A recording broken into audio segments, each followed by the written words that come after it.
चर्चा झाली, चांगली चर्चा झाली. साहेबांनी ऐकून घेतलं.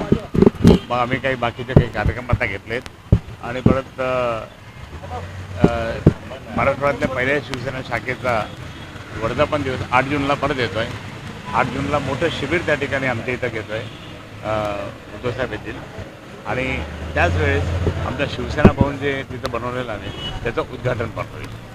आणि त्याच्या आधी 15 तारखेनंतर 15 मेच्यानंतर माननीय आदित्य ठाकरे साहेबांच्या नेतृत्वाखाली जो पाण्यासाठी हंडा मोर्चा जो आहे, हंडा मोर्चाचा आम्ही काढतो आहे, मोठा मोर्चा काढणार. आणि त्याच्या आधी आमचे रोजच्या म्हणजे आंदोलन छोटे मोठे सगळे असं आंदोलन करून जनतेकडे जायचं, बोलायचं, पाहायचं आणि त्यांना पाण्याचं सगळं समस्या सांगायची. त्याप्रमाणे आम्ही तो एक सुद्धा करत आहोत. वाद निवडला का ज्या प्रकारे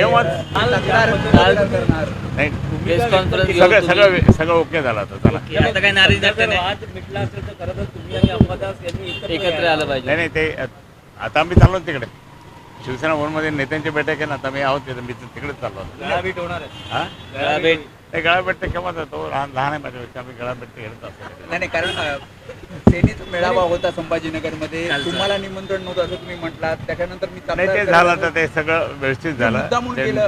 असंही त्यांचं पण त्याचं म्हणणं आहे का? नाही मी माझ्या समाजाचा मेळावा होता. उद्धव साहेबांनीच मला सांगितलं तुमच्या समाजाचा मेळावा होता, विदर्भाचा, संपूर्ण विदर्भाचा होता, मोठा मेळावा होता. आणि त्यामध्ये त्या ठिकाणी मी होतो. तर 2 महिने आधीच ते नक्की ठरलं होतं. आणि मग म्हणून त्या ठिकाणी मी तिकडे होतो. त्यांनी तोपर्यंत तिकडे मेळावा घेतला. पण आता ते याच्यानंतर आम्ही दोघांनी मिळून कार्यक्रम करणार आहोत. दोघं एकत्र बसून त्या ठिकाणी कार्यक्रम चौकटतो. एकटा तो आणि एकटा मी, आम्ही दोघंही तसं नाही. आम्ही दोघांनी मिळून त्यांनी कार्यक्रम चौकट करू आणि साहेबांची परवानगी घेऊ. जसं तुम्हाला समजून सांगितलं गेलं किंवा सूचना केल्या गेल्या तसं रात्रीच नाही पण जेव्हा अंबादास दानवे यांना काल तुम्ही जी भूमिका व्यक्त केली त्यानंतर अंबादास दानवेंचं असं म्हणणं होतं ते का आले नाही हे खैरे साहेबांनाच विचार, तेच जास्त सांगू शकतो. मग सांगितलं ना. मग मी कुठे गेलो होतो 2 महिन्यापूर्वीचा माझा कार्यक्रम होता, विदर्भातला कार्यक्रम होता. तो विदर्भातला कार्यक्रम त्या ठिकाणी नक्की करून म्हणजे पूर्ण नागपूरला आणि तो संपला.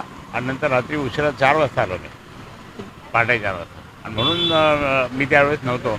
पण जर आपण चर्चा करून केलं असतं तर आपण 1-2 दिवस तो कार्यक्रम पुढे ढकलला असता. कारण मला पण शिवसैनिकांशी बोलायचं असतं ना, चर्चा करायची. आता ते मान्य झालं. आता काल तुमचं असं म्हणणं होतं की तुम्हाला बोलवलं गेलं नाही बोलवलं नाही. ते मी सांगितलं ना, बोलवलं गेलं नाही. परंतु आता याच्यानंतर असं होणार नाही. आम्ही दोघं मिळून तो कार्यक्रम चौकट करू आणि साहेबांची परवानगी घेऊन असं आम्ही करतोय.